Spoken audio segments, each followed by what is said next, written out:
Ladies and gentlemen, welcome back to Driven Wild. Today we are talking about a new opportunity with Doordash, being Doordash wants to return packages for you. I don't know how else to describe this other than boy should we have saw this coming. Everything possibly being delivered under the sun. How is Doordash not on this? But what's weird is the way it's worded. It's not Doordash wants to ship packages for you. Doordash wants to return packages for you, which is an odd way of saying that. In this video, I want to talk about this new opportunity with Doordash. I want to talk about how this is going to affect us in the gig economy and what we can foresee in the future for us as gig workers. So without further ado, let's get started. Doordash delivers just about everything, and now it's hoping to return goods as well. The on-demand delivery service is testing a feature where customers can use Doordash to return packages to the nearest post office, UPS, or FedEx location. Dealing with USPS, being the US Postal Service, is going to be an impressive feat for Doordash, considering how politicians and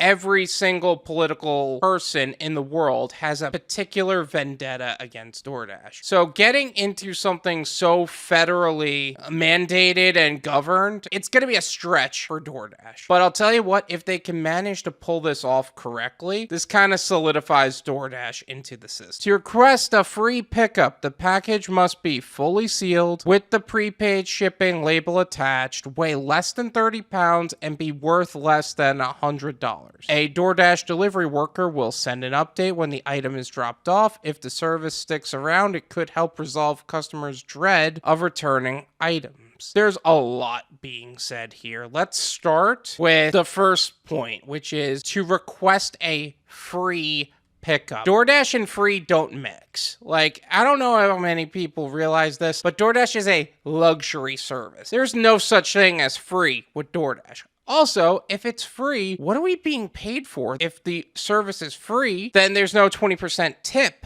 because 20% of zero is still zero. So we're basically working for $2.50 depending on the market. Like I just saw on Facebook today, Texas is like $2. But at the same time, I don't know how accurate that statement is. You're expecting us to work for free now? For some reason, that just feels like Doordash's MO though. The package must be fully sealed with the prepaid shipping label attached. So the prepaid shipping label doesn't come from Doordash, it comes from you. And I'm assuming you got that prepaid shipping label from the company you are returning the item to. So that's a lot to assume, but that's pretty much what I'm seeing so far. Weigh less than 30 pounds and be worth less than $100. That envelope is going to be pushed so hard. You know how people go into the airport, they have a carry-on bag, but it's filled so heavily, like it's just barely through the freaking thing, and worth less than $100, so $99.99 cuts it. A Doordash delivery worker will send an update when the item is dropped off, and it could resolve the dread of returning items. They are more than capable of developing something that allows for that. As far as an interface goes, that's one thing Doordash has been decent with, but if we're not getting tipped, what's the point? Also, it's just returning items. Are we eventually going to see the US Postal Service, like we're just picking up from customers things that they gotta mail out and then sending them to the post office? Like, what's going on here? That would be a great opportunity for entrepreneurs though. The company declined to share where the service is being tested or the cost. Viraj Bindra, Consumer Verticals Group product manager at Doordash, said that this is a very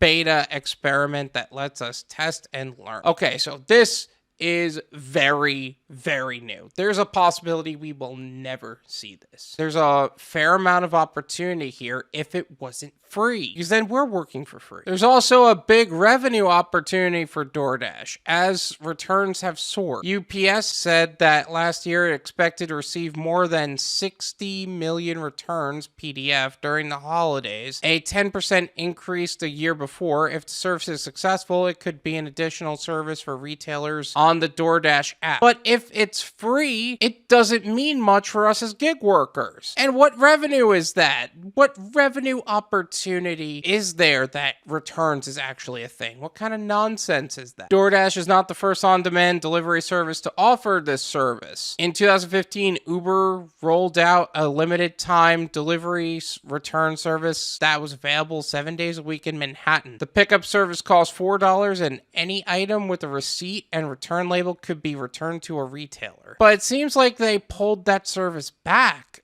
It didn't seem like they kept it around. And not to mention, this pickup service cost them $4. This is costing you nothing. Where is the revenue here? What value is being added to DoorDash this way? And gig workers. DoorDash wants to move beyond food delivery. Okay, well, we knew that. DoorDash is the biggest restaurant delivery service in the US with the infrastructure to match. Package returns could be a way for the San Francisco-based company to fine-tune its logistics. You know that there's going to be a whole lot of package stealing from this. You thought it was bad with Amazon? Try doing this with DoorDash, man. You're dealing with gig workers that are going to take advantage of the system because the barrier of entry is so low. 18 or older, have a license and access to a vehicle. It's really not that hard to find a way to skirt the system. This is going to be a package stealing nightmare. More broadly, other delivery services have made returning items easier. Delivery services like UPS and FedEx offer drop-off and pickup sites into drugstores or auto service stores. Amazon returns can be dropped off without